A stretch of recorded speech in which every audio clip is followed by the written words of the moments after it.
হ্যাঁ, স্ত্রী কোনো ভুল করলে ভুলের কথা না বলে তার সাথে কথা বলা বন্ধ করে দেওয়া, মোবাইল থেকে ব্লক করে দেওয়া উচিত কিনা। কোনো মহিলা প্রশ্ন করছে মনে হয়।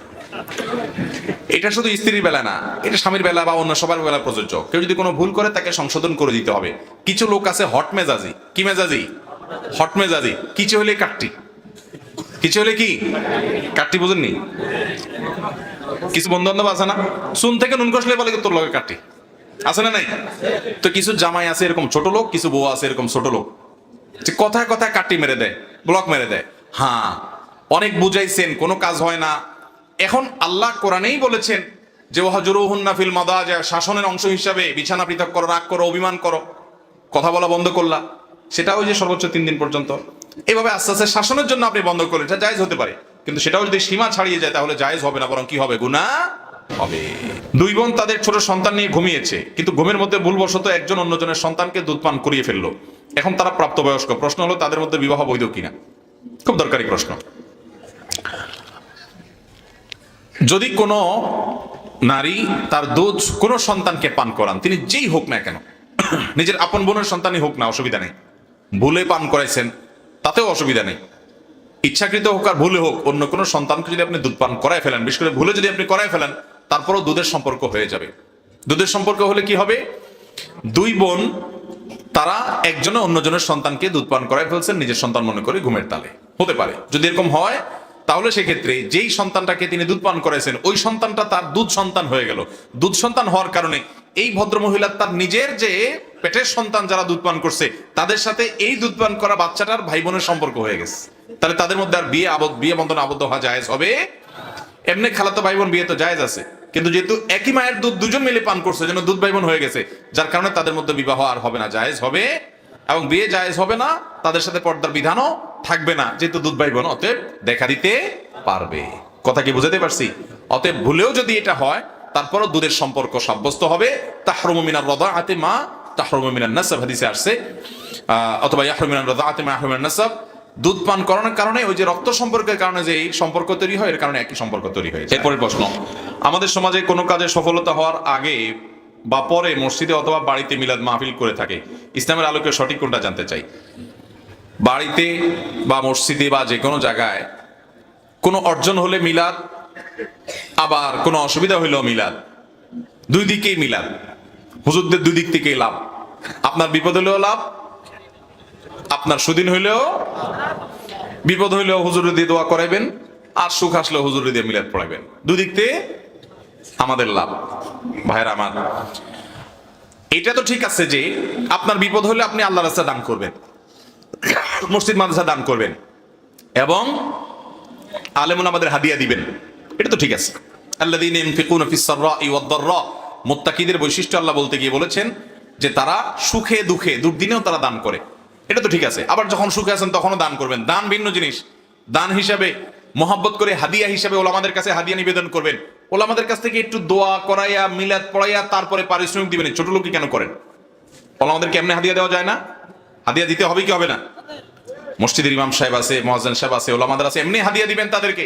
হাদিয়া দিলে দিল থেকে দোয়া এমনিই আসবে। তাদেরকে দিয়ে মিলাদ পড়াইয়া খাটাইয়া এরপরে পারিশ্রমিক দিচ্ছেন কেন রে ভাই? এমনি হাদিয়া দেওয়া যায় না ওলামাদের? আল্লাহ আমাদের সে তৌফিক দান করুন। অতএব কোনো বিপদ হলে, সুখ আসলে তার জন্য লোকজন ডেকে সবাই মিলে সম্মিলিতভাবে সুরের সুর মিলিয়ে, তালে তাল মিলিয়ে এভাবে দুরূদ পাঠ করে এটার জন্য আল্লাহর কাছে দোয়া করা কিংবা ওই যে শুকরিয়া আদায় করা, এই পদ্ধতি না সাহাবী না সালাফ না কারো থেকে কোনোভাবে, না নবী সাল্লাল্লাহু আলাইহি ওয়াসাল্লাম থেকে কোনোভাবে বর্ণিত।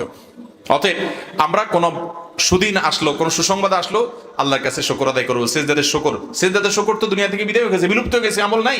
শুকরিয়া সেজদা দিয়ে দিবেন, আল্লাহর রাস্তায় দান সাদকা করবেন, খুশি হবেন, সেটা ভিন্ন বিষয়। কিন্তু এই ট্র্যাডিশনাল যে মিলাদ আমরা বানিয়ে নিয়েছি, এটা না কোরআনে আছে না হাদিসে আছে, এটা চলে আসতেছে আমাদের সমাজে। আল্লাহ তো আমাদেরকে কোরআন এবং সুন্নাহ অনুযায়ী আমল করার তৌফিক দান। বিবাহের কথা চলছে, এই অবস্থাতে কি মেয়ের সাথে ছেলে কথা বলতে পারবে? বিবাহের আলাপ সালাপ চলছে, এই অবস্থায় কথা বলতে পারবে কিনা? আলাপ সালাপ চলছে, এই অবস্থায় কথা বলতে পারবে কোন কথা? মেয়েকে জিজ্ঞাসা করলো যে তুমি নামাজ পড়ো কিনা, বা আমার এই হালাল উপার্জন আছে এটা তোমার চলবে কিনা, এসব বিষয় জানার জন্য প্রয়োজনীয় যে কনভারসেশন, কথাবার্তা, সেটা বলতে পারবে সেটা এই পদ্ধতিতে। কিন্তু আমাদের দেশে যেটা হয় বেশিরভাগ ক্ষেত্রে, এই কথাবার্তার নামে বিয়ের খোঁজ খবর নাই, শুধু আলাপ সালাপ একটু উঠছে, এরপরে এবার মেসেঞ্জারে, হোয়াটসঅ্যাপে, মোবাইল কলে, এমনে সেমনে চাইনিজে বাহিরে গেট টুগেদার উঠা বসা কথাবার্তা মনে হচ্ছে জামাইবো, ঠিক না ভাই? ঠিক। এখন তো আরেকটা জিনিস একেবারে চরম আকার এস্টাবলিশড হয়ে গেছে, এটার নাম দিছে এঙ্গেজমেন্ট।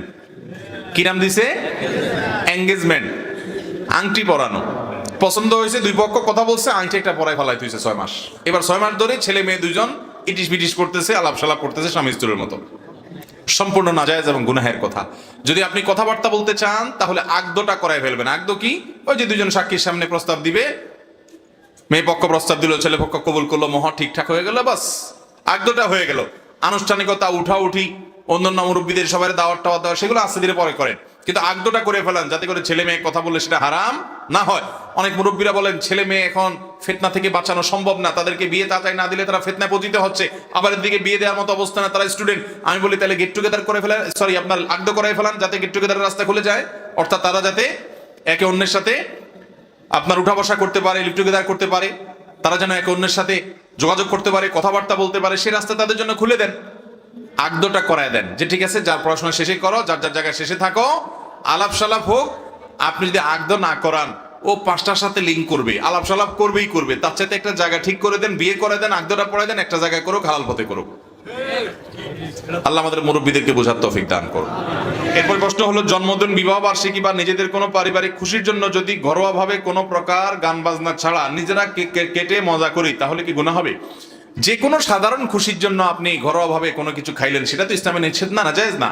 কিন্তু জন্মদিবস এটার কালচারটা বিশেষ করে এটা তো অমুসলিমদের থেকে আসছে ভাইরা, আপনারা জেনে অবাক হবেন। এটা আসছে পেগানদের থেকে, প্রকৃতি পূজারী থেকে।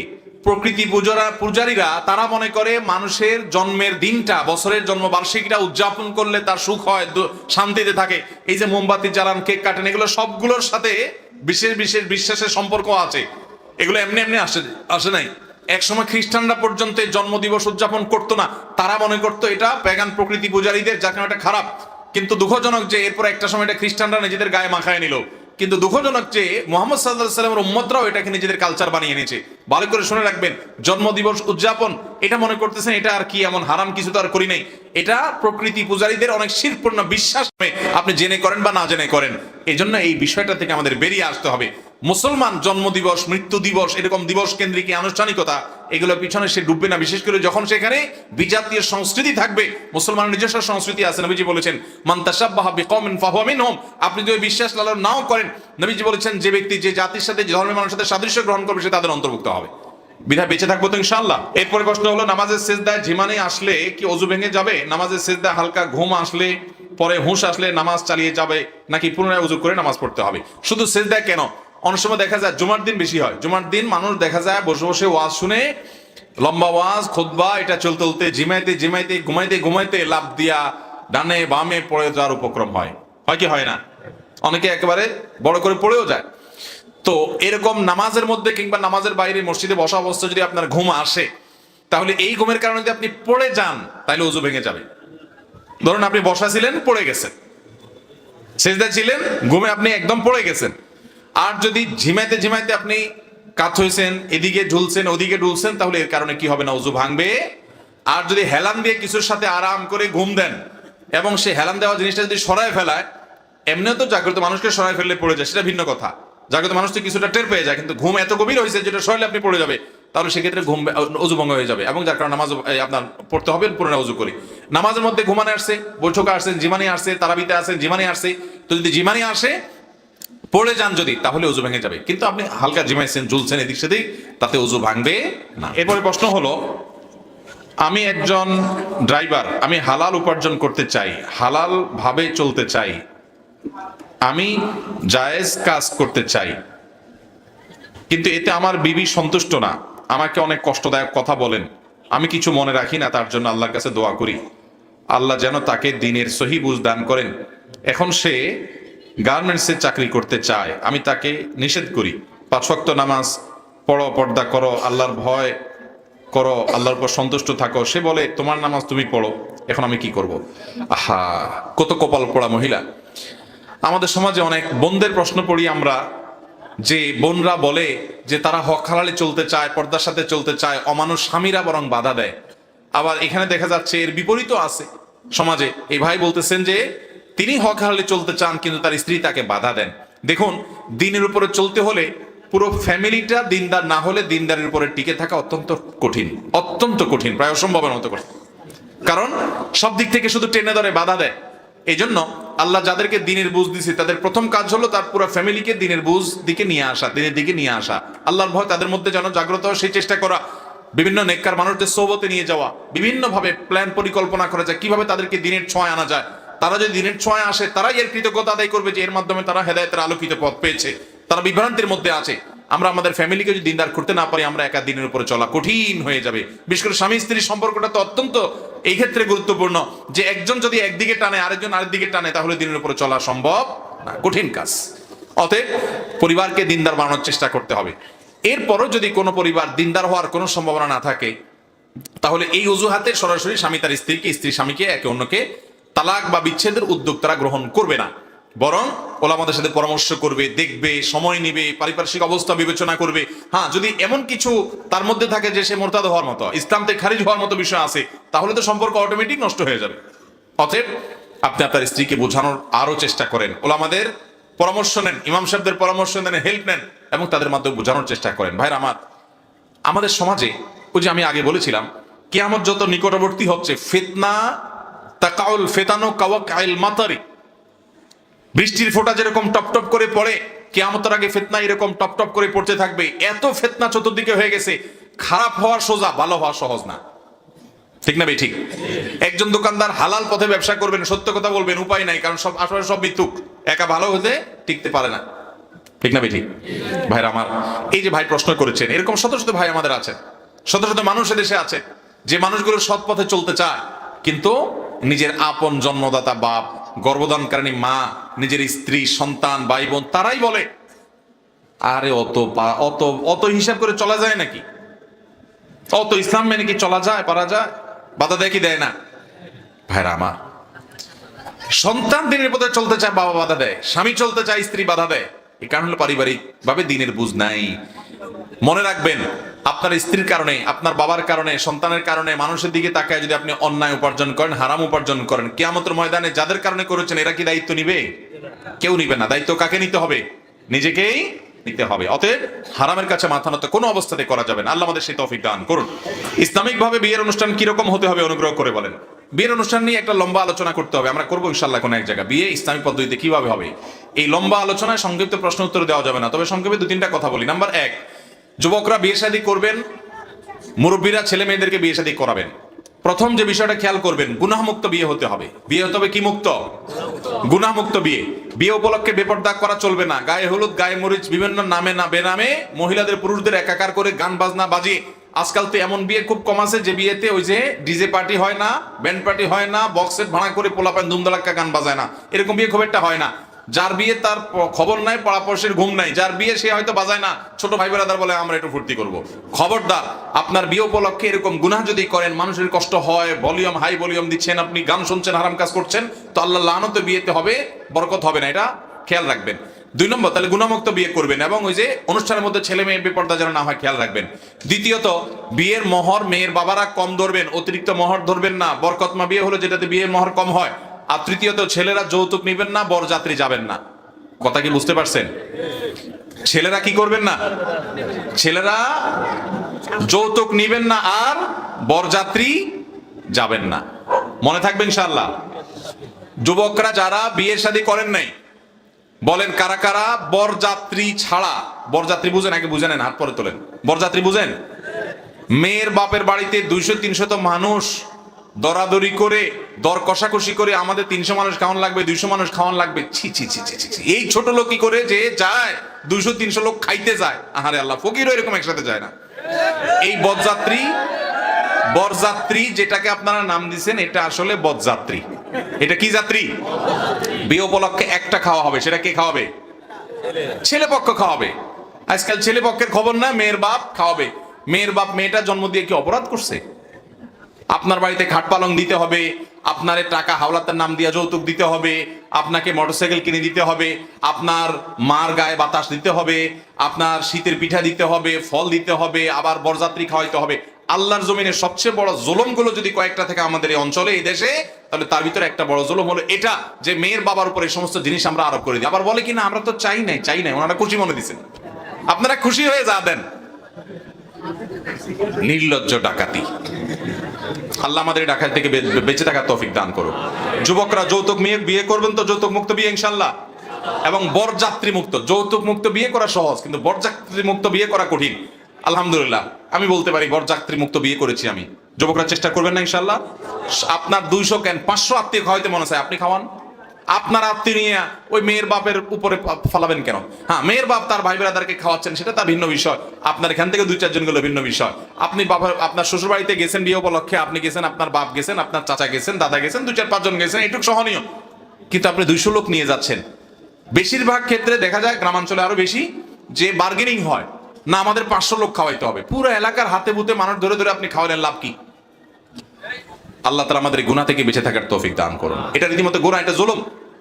আরে ভাই, কোন ডাকাইতে তো এরকম নাই যে ঘোষণা দেয় যে আমরা আজকে 200 সন্ত্রাসী আসতেছি তোমার বাড়িতে খাবো। শুনছেন? ডাকাইতে তো এরকম নাই রে ভাই। ডাকাইতে ডাকাতি করে টাকা আছে দিয়ে দাও নিয়ে যায়, শেষ কাহিনী। ডাকাতি তো এরকম নাই যে বলে ঠিক আছে আমার ডাকাতির সিস্টেম হলো রমজান মাসে ইফতার পাঠাবা, কোরবানির সময় ছাগল পাঠাবা, গরুর রান পাঠাবা, কল্লা পাঠাবা, আর শীতের সময় পিঠা পাঠাবা, ফলের সময় ফলের সিজনে ফল পাঠাবা। এরকম সময় সময় সব সারা বছর পাঠাতে থাকবা। এরকম ডাকাত শুনছেন কোনোদিন? তাহলে এর চাইতে বড় ডাকাত হলো এই যৌতুক। আমাদের নোয়াখালীতে এই যৌতুক মুক্ত ফ্যামিলি কয়টা আছে? ঠিক ঠিক তো বলতেছেন, আল্লাহ তাআলা বলতে পারে। এখন যদি আমি বলি যে দাঁড়ায় বলতে পারবেন কে যে আমার ফ্যামিলিতে আমি ছেলে বিয়ে করাইছি বা নিজে বিয়ে করছি, শ্বশুর বাড়ি থেকে আম কাঁঠাল এই সমস্ত কোনো কিছু তারা দিতে চাইলেও আমরা নেই নাই, আমরা ডিনাই করছি।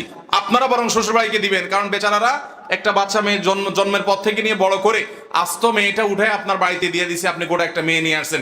ওই শ্বশুর বেটারে ব্যাপারে এবং শাশুড়িরে সারা জীবন তাদের টাকা দিয়ে তিনি শোধ করতে পারবেন না। এখন ছেলের বাপরা আবার বলবে হুজুর পোলাবান এমনি হোর বাড়ি বক্ত হয়ে গেছে, আবার এসব ওয়াজনি আরো টানবো এদিকে। মুরব্বীরা সেটা বলবেন।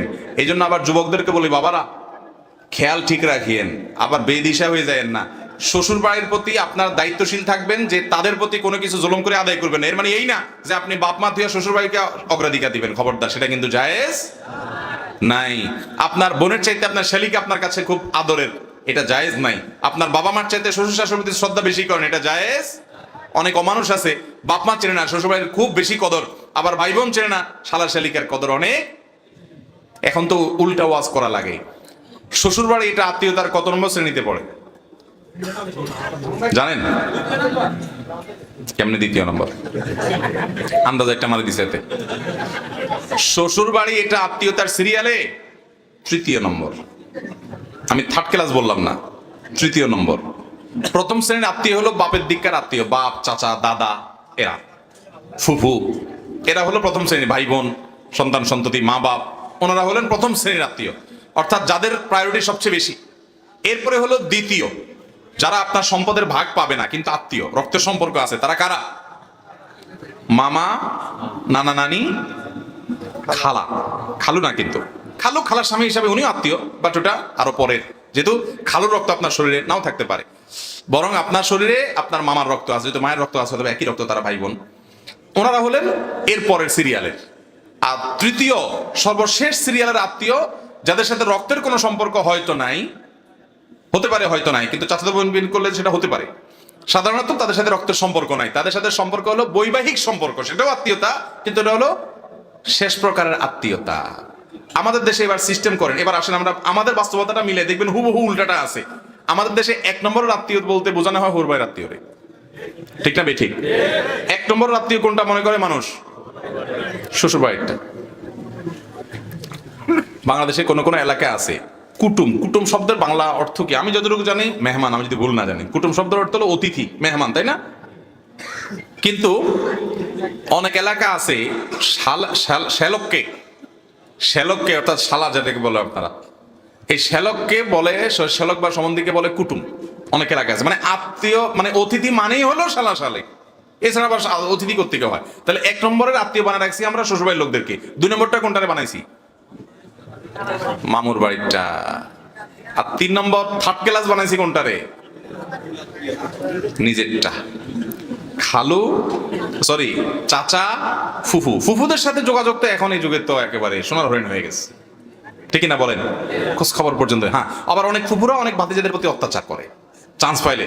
অনেক চাচারা ভাতিজাদের প্রতি অত্যাচার, সেটা ভিন্ন বিষয়। সে অত্যাচার করলে সে পাপী, আল্লাহর কাছে অপরাধী, ভিন্ন বিষয়। বাট আপনার দায়িত্ব হলো চাচাকে আপনি বাবার মতো সম্মান করবেন, শ্রদ্ধা করবেন, দোয়া করবেন, ভেজাল করবেন না, ঝগড়াঝাটি করবেন না, সম্পর্ক রক্ষা করবেন, হাদিয়া তোফা দিবেন। নিজের থেকে আপনি আপনার দায়িত্ব পালন করার চেষ্টা করবেন। উনি অন্যায় করলে উনি আল্লাহর কাছে জবাবদিহি করবেন। আল্লাহ আমাদের আত্মীয়তার হকগুলো আদায় করার তৌফিক দান করুন।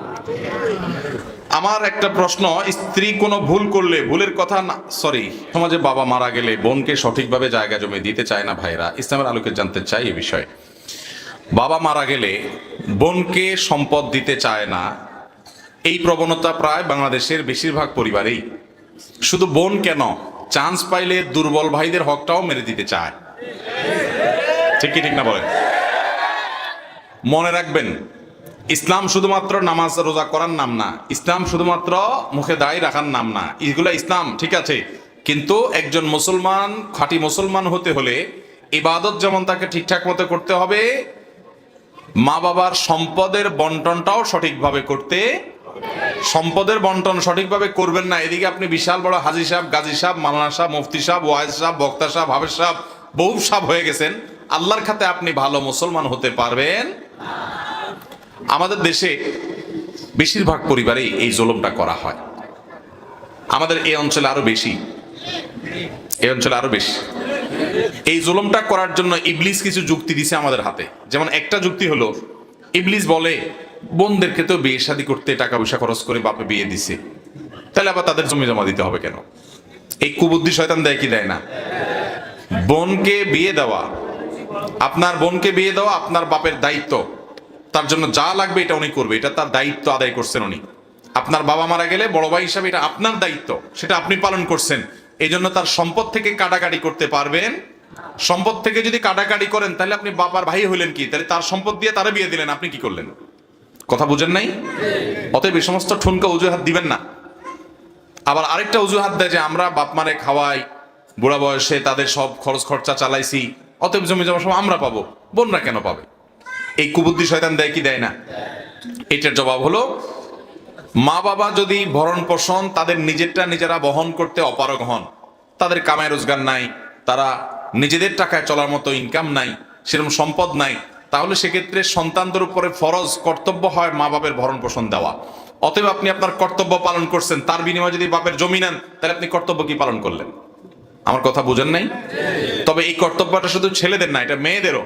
মেয়েরা যদি তারা স্বামীর কাছ থেকে মোহর পায়, হাদিয়া পায়, তোহফা পায়, যেভাবে হোক তাদের নিজস্ব উপায় উপার্জন যদি থাকে, সেটা দিয়ে তারা, মা বাবা যদি অসহায় হয়, ভাইদের যেরকম কর্তব্য আছে তাদেরও কর্তব্য আছে, কিন্তু যদি তারা তাদের কর্তব্য আদায় অবহেলা করে, তার জন্য তারা আল্লাহর কাছে জবাবদিহি করবে। কিন্তু বাপমার সম্পদে তাদের হক বঞ্চিত, নষ্ট করা যাবে। কথা কি বুঝাতে পারছি ভাইরা আমার? এরকম মানুষ আমি খুব কম খুঁজে পাই, যে মানুষটা দাঁড়িয়ে বলতে পারে যে আমি আমার বাবা আমার মায়ের মৃত্যুর পর তাদের সম্পদে বোনদের যা যা অংশ ছিল আমি পাই পাই করে হিসাব করে তাদেরটা জমি জমা ভাগ যোগ তাদেরকে বুঝাই দিছি। জমি তারা নিতে চায় না হয়তো, তাহলে জমির মূল্য দিয়ে দিছি, কিন্তু আমি তাদের হক বুঝাই দিছি। এরকম মানুষ পাওয়া যায় না খুব বেশি। এই মজলিসে আসেননি দু চারজন? ওই এক ভাই আছে, দিছেননি বোনের হিসাব? দাঁড়ান দেখি। আলেম মানুষ মনে হয়। আরে আলেমরা তো দিবে ইনশাআল্লাহ, আপনারা তো জাতির শ্রেষ্ঠ সন্তান, আপনাদের কথা তো ভিন্ন ভাই। আমি সাদা, তারপরও আপনি বলেন একটু কি করেছেন আপনি বলেন তো।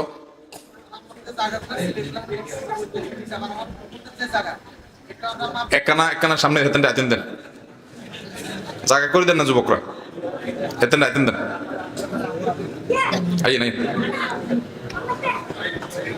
আপনি এত বড় মজলিসে একাই হাত তুলছেন, আপনার গল্পটা আমরা শুনতে চাই। কি বলেন, শুনতে চান কিনা ভাই? বলেন, আপনি কোন মসজিদে দায়িত্বে আছেন ভাই? কোথায়? মাশাআল্লাহ। বলেন তো আপনি কিভাবে বাবা মার সম্পদে ভাই বোনের হক দিচ্ছেন?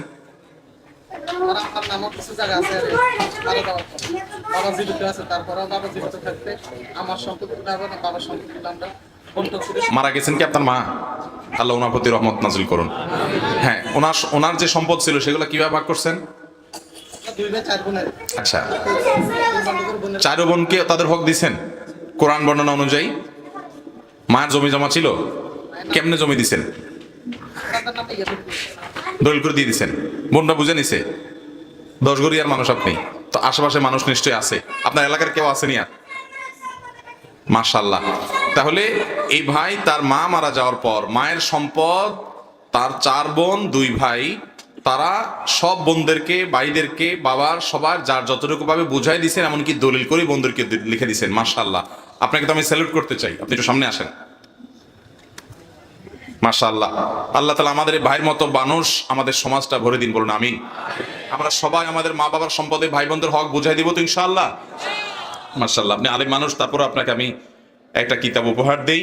নবী করিম সাল্লাল্লাহু আলাইহি ওয়াসাল্লামের প্রজ্ঞা এবং বুদ্ধিমত্তার গল্প, প্রজ্ঞায় যার উজ্জ্বলা জগৎ, সুন্দর একটা বই। মাশাআল্লাহ, এটা আপনাকে হাদিয়া। ফুফুদের সম্পদ আমরা বুঝিয়ে দিয়েছি 3 বছর আগে।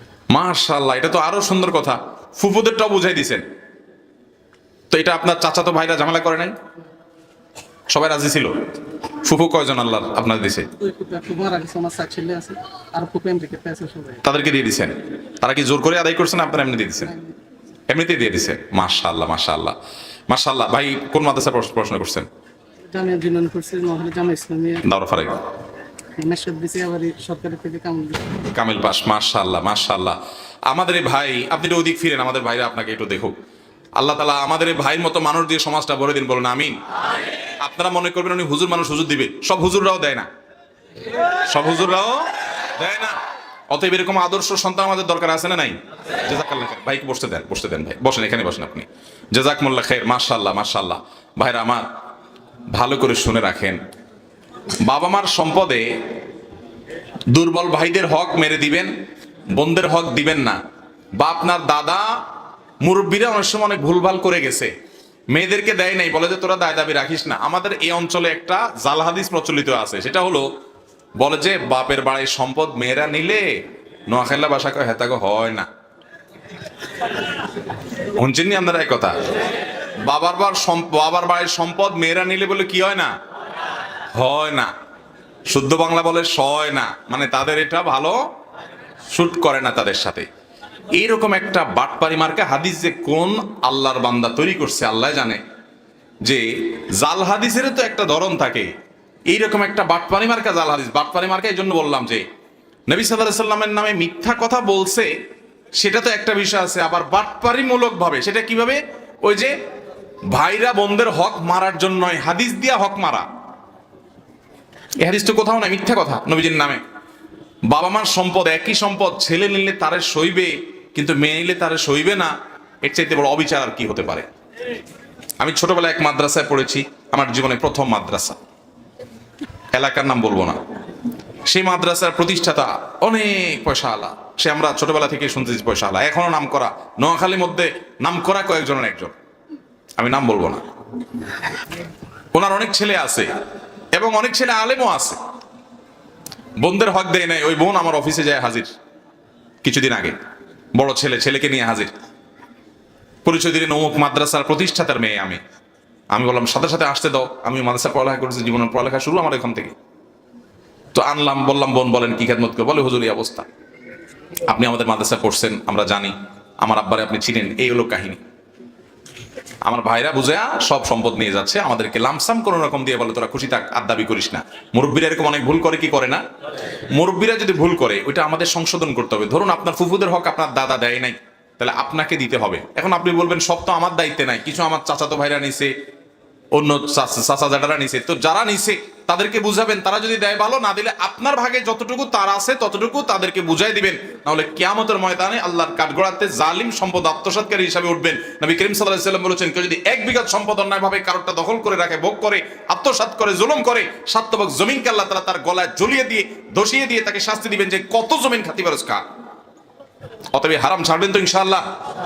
অনেক মানুষ আছেন সুদ খান না, অনেক মানুষ আছেন ঘুষ খান না, অনেক মানুষ আছেন ডাকাতি করেন না, অনেক মানুষ আছেন চুরি ছিনতাই করেন না, কিন্তু এই 2 নম্বর এটা করেন। বোনদের হক দেন না, ফুফুদের হক দেন না, দুর্বল ভাইদেরকে হক দেন না, ভাই মারা গেছে ভাতিজাদের হক দেন না, আছে না নাই? আল্লাহ রাব্বুল আলামিন আমাদেরকে অন্যায় কাজ থেকে বেরিয়ে আসার তৌফিক দান করুন। আমরা যারা নিয়ত করছি যে আল্লাহ তাআলা আমাদের বাবা মাকে দুনিয়া থেকে নিয়ে গেলে বাবা মার সম্পদ যাই থাকুক, বোনদের যতটুকুই হোক ভাগ করে ওদেরকে দিয়ে দিব, এরকম নিয়ত যারা করছেন হাত তোলেন। আল্লাহ আমাদের সবাইকে আমল করার তৌফিক দান করুন। সমাজ থেকে বিলুপ্ত হয় ফরজকে পুনর্জীবিত করবো আমরা ইনশাআল্লাহ। চেষ্টা করবেন তো সবাই? ভাইরা আমার, খুব ভয়াবহ একটা বিষয় কিন্তু মানুষের সম্পদ, মানুষের হক। আল্লাহ আমাদের সবাইকে বোঝার তৌফিক দান করুন। ভাইরা আমার, মেয়েরা নিতে চায় না, আমার দেশে মেয়েরা নিতে চায় না। বেশিরভাগ ফ্যামিলিতে অবস্থা আমি জানি, ফাঁক ফোকর সব আমার জানা আছে রে ভাই, কম বেশি। মেয়েদেরকে যদি ডাইকা বলেন বোন এখন হুজুরের ওয়াজ শুনি, আল্লাহ কোরআনে হক সম্পর্কে, সম্পদে পরিত্যক্ত সম্পদের হক বন্টন সম্পর্কে আল্লাহ বিস্তারিত আলোচনা করে শেষে বলেছেন ফরিদাতাম মিনাল্লাহ, এই সম্পদের বন্টন অমুকে এতটুকু পাবে, ভাই এতটুকু, বোন এতটুকু, এই যে ভাগটা করেছে আল্লাহ বলেছেন এটা আল্লাহর নির্ধারণ। কার নির্ধারণ? আল্লাহর নির্ধারণ। এটা যেন হেরফের না হয়। আল্লাহ তাআলা কোরআনে কারীমের সবচেয়ে বড় আয়াত কোনটা জানেন? কোরআনে কারীমের সবচেয়ে বড় আয়াত কোনটা? কি বিষয়ে আয়াত? এই বিষয়ে, যে বিষয়ে এতক্ষণ কথা বললাম। মনে রাখবেন, কোরআনে আল্লাহ তাআলা অনেক কথা বলার জন্য ছোট ছোট আয়াত ব্যবহার করেছেন, কিন্তু মানুষের সম্পদে মারা যাওয়ার পরে তার সন্তান সন্ততি আত্মীয় স্বজনদের রক্ত সম্পর্কে আত্মীয় স্বজনদের যে হক আছে, এই মিরাজ সম্পর্কিত পরিত্যক্ত সম্পদের বন্টন সম্পর্কিত বিধিবিধান বলতে গিয়ে আল্লাহ তাআলা কোরআনের সবচেয়ে বড় আয়াত নাযিল করছে। সবচেয়ে বড়, যেই কথা বলে শেষ করার ছাড়া আল্লাহ তাআলা ফুল স্টপ দেন নাই, একদম শুরু থেকে শেষ পর্যন্ত বলে শেষ করে তারপরে ফুল স্টপ দিয়েছেন। এত গুরুত্বপূর্ণ বিষয় মানুষের সম্পদ এভাবে সুষ্ঠুভাবে সঠিকভাবে বন্টন করা। বাংলাদেশে যত জমিন আছে, যারা জমিনের দলিল ঘাটাঘাটি করছেন, আপনারা অনুগ্রহ করে একটু খেয়াল করে দেখিয়েন তো কয়টা জমির দলিলে মালিক হিসেবে মেয়েদের নাম আছে, দেখেন খুব কম। তার মানে কি মেয়েদের অধিকার দেওয়া হয় নাই। তো যেটা বলতেছিলাম, এটা দিতে গিয়ে আপনি যখন বোনদেরকে ডাকবেন যে ঠিক আছে বাবা তো দুনিয়া থেকে চলে গেছে, এখন ওনার জমি জমা সহায় সম্পদ যাই আছে, প্রথম কাজ হলো সেখান থেকে ওনার দেনা পরিশোধ করা। যদি দেনা থাকে ওইটা হলো 1 নম্বরে, বন্টন পরে। দেনা হলো বন্টন, ওনার দেনা দেওয়া যদি থাকে তাহলে বন্টন, দেনাটা না দেওয়ার পরে এটা থাকলো আলহামদুলিল্লাহ। তারপর ওনার ওসিয়ত যদি থাকে তাহলে 1/3 মধ্যে ওসিয়ত কার্যকর হবে। তারপরে যদি কিছু থাকে দাফন কাফনে খরচ টরচ যাওয়ার পরে আবার ওই কুলখানি 40 খরচ করতে পারবেন না, ওটা জায়েজ হবে না, ওনার টাকা থেকে ওটা করতে পারবেন না। এরপরে যেটা থাকবে, এবার বোনদেরকে ডাকি যদি বলেন বোন এখন কোরআনে বর্ণনা অনুযায়ী কোন একজন আলেমের কাছ থেকে ফারায়েজ যা লিখে এনে, বন্টন নামা লিখে এনে এবার সে অনুযায়ী বোনদেরকে যদি দিতে অফার করেন, আমার দেশে বেশিরভাগ মেয়েরা কি বলবে বলেন তো? না না লাগতো না। কেন লাগবে না বলে? বলে যে ভাই আমি খুশি আছি, লাগবে না, আরে আপনি বলছেন এটাতে আমি খুশি, থাক লাগবে না। কেন বলে মেয়েরা? টাকা আবার কার না লাগে, জমি জমা সম্পদ আবার কার না লাগে, কিন্তু মেয়েরা নিতে চায় না আমাদের দেশে। কেন নিতে চায় না বলেন তো? কারণ হলো যেখানে নিজের নারী পোতা আছে, বাবার ভিটা, বাবা মার স্মৃতি, পরের সংসার, পরের ঘরে থাকে, স্বামীর সংসার করে, একটু বাবা মার ভিটাতে একটু আসবে তাদের মনে চায়। যদি এখান থেকে ভাগযোগ নিয়ে যায় তাহলে ভাইরা তো আর পরিচয় দিবে না, ঠিক না বেঠিক? এই কারণে বেশিরভাগ মেয়েরা নিতে, যদি মুসলমান হয়ে থাকেন, বাপের পুত মায়ের পুত বাঘের বাচ্চা যদি হয়ে থাকেন, সাহসী মানুষ যদি হয়ে থাকেন, মুত্তাকি যদি হয়ে থাকেন, বোনদেরকে বলে দিবেন বোন আমি সেই ভাই না, মানুষ হিসাবে দোষগুণ যাই থাকুক না কেন, তোমরা আমাদের বোন, আমরা তোমাদের ভাই, আমাদের একের সাথে অন্য রক্তের সম্পর্ক, তোমার রক্ত আমার শরীরে, আমার রক্ত তোমার শরীরে, আমরা এক মায়ের সন্তান। অতএব এই বিটা তোমাদের, এই ভাই তোমাদের, সারা জীবন তোমরা এখানে আসবা, তোমাদের ছেলে মেয়েরা আসবে নানা বাড়িতে, আমরা সারা জীবন সাধ্য অনুযায়ী তোমাদের মেহমানদারি করার চেষ্টা করব। আবার আমরাও তোমাদের খোঁজ খবর নেব। এখান থেকে সম্পদের ভাগ নিলে আর তোমাদের কোনো খোঁজ খবর নেব না, আর ভাই বোনের সম্পর্ক থাকবে না। এই অমানুষ মার্কা কাজ আমি করব না। রক্তের সম্পর্ককে আল্লাহ তাআলা রক্ষা করতে আমাকে ফরজ নির্দেশ করেছেন, বিধান আমি সেটা করবই করব। ওইটা নিয়ে তুমি টেনশন করিও না, তুমি তোমার ভাগ যোগ নাও। এরপরে যদি কোনো বোনকে আল্লাহ তাআলা অনেক দিছে, লাখ লাখ কোটি কোটি আছে, বাইরা গরিব, তারপরে বোন বলছে ঠিক আছে আল্লাহ তো আমাকে অনেক দিছে, যা এটা তোদেরকে দিয়ে দিছি বা আপনাদেরকে দিয়ে দিছি, এটা যদি মন ছেড়ে দেয় তাহলে সেক্ষেত্রে ভাইয়ের জন্য হালাল হবে। কথা কি বুঝাতে পারছি? অনেক মুরব্বীরা কি করে জানেন? জীবদ্দশা বেজার ভাঙি যায়। মুরব্বীরা একটা মাইরও নিচে পড়বে না কিয়ামতের ময়দানে, ভালো করে শুনে রাখে। জীবদ্দশা অনেক মুরব্বীরা করে কি, ছেলেদেরকে ডাক দেয়, মেয়েদেরকে ডাক দেয়, দেখো এখন আমি তো কখন দুনিয়া থেকে চলে যাই, তোমাদের মেয়েদেরকে অনেক টাকা পয়সা খরচ করে বিয়ে দিছি, অনেক কিছু দিছি, হাজুসিস দিছি তোমাদেরকে, তো তোমরা দাবি টাবি করিও না, এখান থেকে আর কি নিবা, ভাগ করলে কি নিলে কি থাকবো, তোমরা ছাড়ি দাও। তো বাপে যদি এরকম বলে, মায়ে যদি এরকম বলে, মেয়েরা বেচারীরা শরমে পড়ে কি বলে, থাক আব্বা, আরে বাপ জীবদ্দশা কেমনে বলে না আমার লাগবে, এটা কিভাবে বলে? বাধ্য হয়ে মেয়েরা বলে না। এরকম সিনক্রিট আমাদের দেশে করে কি করে না মুরব্বীরা ভালো করে শুনে রাখেন। ওই লম্বা দাড়ি আর 5 ওয়াক্ত নামাজ শুধুমাত্র এটা আপনাকে জান্নাতে যেতে সাহায্য করবে না। আল্লাহর বিধান অনুযায়ী যদি আপনার সম্পদ সন্তানদের মধ্যে বন্টনের ক্ষেত্রে আপনি বাধা সৃষ্টি করেন, বেইনসাফি করেন এবং মেয়েদেরকে যদি হক নষ্ট করে দিয়ে যান, তো মনে রাখবেন কিয়ামতের দিন আপনাকে আল্লাহর কাছে প্রতিটা পয়সার জন্য জবাবদিহি করা লাগবে। আল্লাহ আমাদের মুরব্বীদেরকে হারাম থেকে বেঁচে থাকার তৌফিক দান করুন। চেষ্টা করবেন তো সবাই ইনশাআল্লাহ। ভাইরা আমার, সুবহানাল্লাহ, 12টা 20 বেজে গেছে, আমার তো নোটিশ কিছু দিলেন না আপনারা। ভাই, প্রশ্ন তো আমার হাতে আরো অনেক আছে। আমি সেই দুপুরের আগে খাইছি, এখনো পর্যন্ত আর কিচ্ছু খাইতে পাই নাই, সময়ই পাই নাই, প্রচন্ড ক্ষুধার্ত। এবং এই অবস্থায় আমি ফজর পর্যন্ত চালাতে পারবো ইনশাআল্লাহ, আমার কোনো অসুবিধা নেই। আমি 2 4 5 7 ঘন্টা 8 ঘন্টা একসাথে কথা বলতে পারি, আমার কোনো, যেটা আমার চিল্লে আওয়াজ করা লাগে না, আমার কোনো অসুবিধা হয় না। কিন্তু আমাদের আগামীকাল ফজরের নামাজ জুমার দিন জামাতের সাথে পড়া লাগবে কি লাগবে না? অতএব ওয়াজ করতে করতে যদি 3টা বাজায় দেই, 3টা পরে যায় ঘুমান, ফজর নামাজ পড়া সোজা হবে না কঠিন হবে? তাহলে এই ফজর নামাজটা যাতে আমরা পড়তে পারি সেজন্য আজকে এখানে শেষ করি, কি বলেন? সবাই আমরা যা শুনলাম আমল করবো তো ইনশাআল্লাহ? সবাই নিয়ত করতেছেন তো ইনশাআল্লাহ? আল্লাহ আপনি আমাদের সবাইকে আমল করার তৌফিক দান করুন। আল্লাহ মাহফিলের জন্য যারা টাকা দিয়েছেন, পয়সা দিয়েছেন, পরিশ্রম করেছেন, বুদ্ধি দিয়েছেন, আল্লাহ আপনি তাদের সবাইকে উত্তম বিনিময় দান করুন, বলুন আমিন। বিশেষ করে যেই মাদ্রাসার তরফ থেকে মাহফিলের আয়োজন করা হলো, আল্লাহ হাফিজি মাদ্রাসাটাকে আপনি কবুল এবং মঞ্জুর করুন। এই মাদ্রাসার ছাত্রদেরকে আপনি আলেমী দ্বীন দাঈয়া হিসেবে কবুল করুন। মাদ্রাসার যত প্রয়োজন আছে, জরুরত আছে, টাকা পয়সার এবং অন্য সব কিছুর আল্লাহ আপনি গায়েব থেকে পূরণ করে দেন, বলুন আমিন। এবং অত্র এলাকার মুরব্বীদের ছায়াকে আল্লাহ তাআলা আমাদের উপরে দীর্ঘায়িত করুন। এবং যে সমস্ত কথা শুনলাম, জানলাম, বুঝলাম, আল্লাহ আমাদের সবাইকে আমল করার তৌফিক দান করুন। এটা উত্তর দেওয়া লাগবে, পরে দিই না এখন দিতে হবে? থাক। আচ্ছা, চেয়ারম্যান, আপনি কি এলাকার চেয়ারম্যান নেই? জি। সুবহানাল্লাহ, চেয়ারম্যান সাহেব চিনি আমি আগে থেকে, আরেক মাহফিলে ভাই আসছিলেন, মাশাআল্লাহ। চেয়ারম্যান সাহেবের রিকোয়েস্ট, বর্তমান সময় মহারণা অনেক বেশি পরিমাণ ধরে, 3-এর 1 উসুল দিয়ে কাবিন করা হয়, কিন্তু এটা না করে সামর্থ্য অনুযায়ী যদি 5 লাখ হয়, সেটা নগদ মেয়েকে বা তার গার্ডিয়ানকে দিয়ে দিতে যায়। এখন তার গার্ডিয়ান যদি না মানে তাহলে কি করণীয়? প্রথম কথা হলো, মোহর এটা গার্ডিয়ানের হক না, এটা মেয়ের হক। এটা মেয়েকে দিবেন, মেয়ে গার্ডিয়ানকে দেখ, যাকে দেখ তার খুশি। দ্বিতীয় কথা হলো, মোহর যেটা ধরবেন, এখান থেকে যেটা উসুল করবেন, ভালো করে শুনে রাখেন, এই ভেজালটা বেশিরভাগ বিয়েতে হয়। 2 নাম্বারই ছাড়া বিয়ে এই যুগে পাওয়া খুব কঠিন হয়। আর যুবক বিয়ে করবা, জীবনে একটা সলিড বিয়ে করো ভাই, ভেজাল কেন করো? শুনে রাখেন যুবকরা, মোহর ধরছেন 5 লাখ, বাজার সদাই করে আনছেন, আলতা সোনো এটা সেটা বাজার করে আনছেন 50,000 টাকা। আয়না এবার কাজী যখন লিখতেছে, বলতেছেন যে লেখেন মোহর, কাজী সাহেব বলছে মোহর কত দিচ্ছেন? বলে 5 লাখ। বলে উসুল আসেনি? বলে উসুল আছে। কত? আচ্ছা 1.5 লাখ। আন্দাজে বাজার করছে কয় টাকা? 50,000 টাকা। উসুল লিখতেছে কত? আবার বিয়ে করে বউর জন্য একটা শাড়ি নিয়ে আসছে, ওইটাও ধরছে হিসাবের মধ্যে। ছোট লোকের তো একটা সীমা থাকে, এগুলো করবেন না। হ্যাঁ, আপনি মোটা অঙ্কের স্বর্ণ টর্ণ দিচ্ছেন, অনেক ভারী জিনিসপত্র দিচ্ছেন, ঠিক আছে, সেগুলো যদি ন্যায্য কিনে থাকেন, ওইটা আপনি লেখেন যে এত টাকার এগুলো কেনা হয়েছে, যেটা কেনা হয়েছে এটা বলেন, তাহলে সেটা জায়েজ হবে, মোহর থেকে বাদ দিলেন।